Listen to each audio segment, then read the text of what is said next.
Hello, my name is Kyle, and today I'm going to be talking to you about communications continuity, specifically as regards emergency management in the United States for state, federal, local officials during a disaster. Specifically, I'm talking about hurricanes, wind events, earthquakes, and floods. It's something that would essentially take out a cell phone tower or cell phone towers in a big area.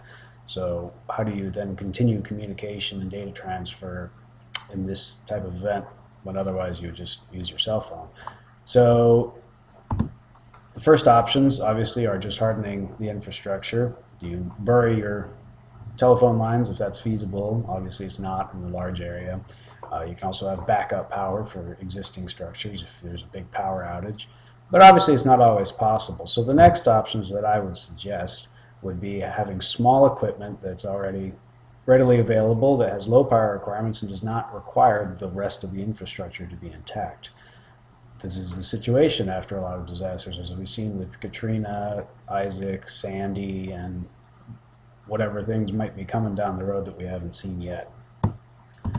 So the first type of thing you would want to get back and running is the internet. The internet is where we move a lot of data these days.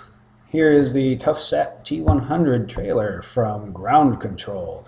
This is a way to have mobile access to the internet. This thing is very self-contained. It basically, you plug it in, turn on the generator, and it will find a satellite and it will give you a satellite coverage internet connectivity, wireless internet connectivity for a half-a-mile radius, which is great. You can encrypt the signal and have only your people getting access to it. It costs 30 grand as well, so that's not the best idea for a lot of small organizations. Just as another idea of the capacity, this is the generator it uses, the EU1000, and you see you can get about 8.5 hours per 6.6 gallons of gas, which means if you had a 5-gallon jerry can of gas, you would be able to run it for 2.5 days of that much internet connectivity, which is a big deal. You can also use WiMAX, which is to direct the wireless internet signal to a distant location so that you can get it more than one location from the same access point.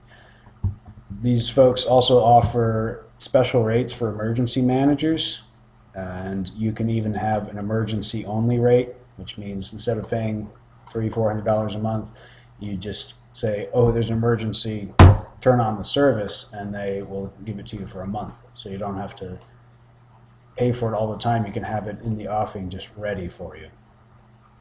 There's another company, Globalcoms. They will give you anything you want, and these folks also work with the military and DHS. So they can obviously do very good security and encryption of signals if you need to move sensitive information over the internet. And they also offer cradle-to-the-grave communication support, upgrades, retrofits, and software updates. So they're a good company. There's good companies that do this, that have these products readily available. You just have to buy it and learn a little bit of how to use it, and you can be off and running. However, 90% of all communication during a disaster is going to be voice and simple text messages. Radio does both of those things. It also moves data. Radio can move voice, obviously text. Also, voice over internet protocol is one of its capacities. The Echolink is a type of software you can purchase. So basically what that means is you can speak to a radio antenna that is linked up with a laptop. And if that laptop has internet access, it can send that voice signal to any other computer on the internet. So if you're doing a rapid assessment in the field, you can speak on a radio to someone in Washington, D.C., for example, if you're setting up federal aid or seeing if you need federal aid. You can also set it up to go back up on another radio signal and speak to another radio. That's one aspect of it. You can move data. These are data rates on public frequencies that you can use.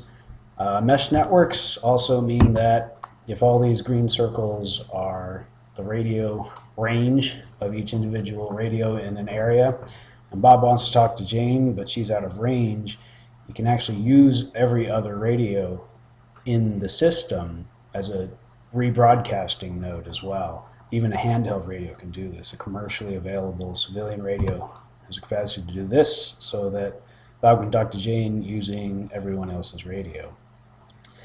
So another great thing about public radio frequencies is that they are used by the public and public organizations. The ham radio, amateur radio clubs have served a big role in disasters in the past.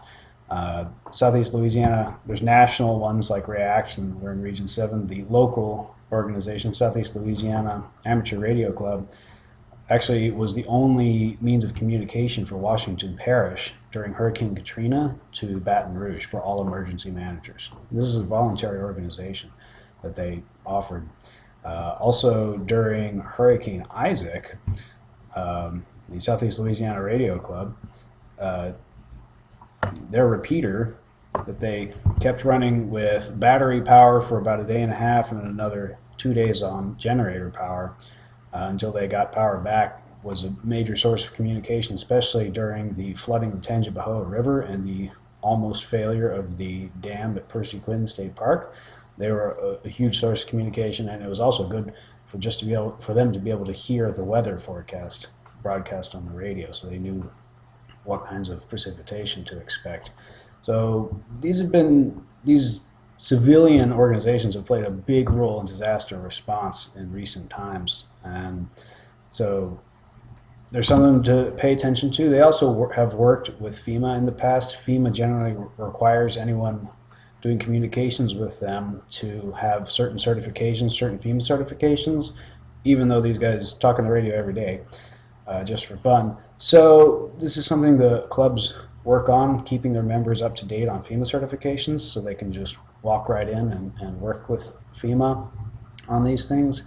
FEMA does not allow them to convert their equipment to the secure government frequencies for obvious reasons. They are allowed to use FEMA equipment that is tuned to secure frequencies, however.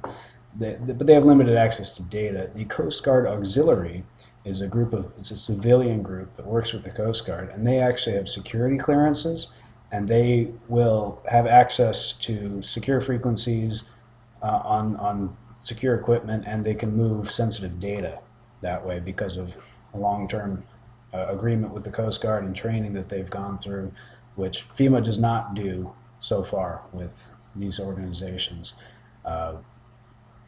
There's probably other levels of security that go on with local law enforcement and emergency management agencies, but it comes down to planning, and this is what the biggest concern that a lot of these local radio clubs have expressed to me. I conducted a few interviews.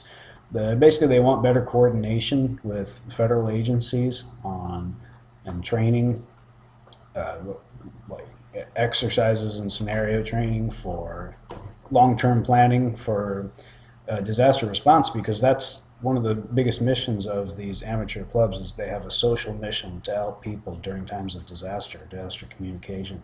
So this is something that is important to develop, and a takeaway for myself as a future emergency manager, this is something that I want to foster using these organizations, using simple, cheap, low-tech, available technology that will give you a lot of coverage. And then understanding where the limits are. Some things are better to coordinate with the civilian world with, and other things are better to buy yourself. For example, the Toughset trailer that costs $30,000, that's something that the government needs to do, because they're the ones with a little bit more money. And you can't rely on the community for everything, because if you're there on a disaster, you're there to help. So, but it's good to collaborate with what you can when you can. So that's all I've got for this. Please let me know if you have any questions.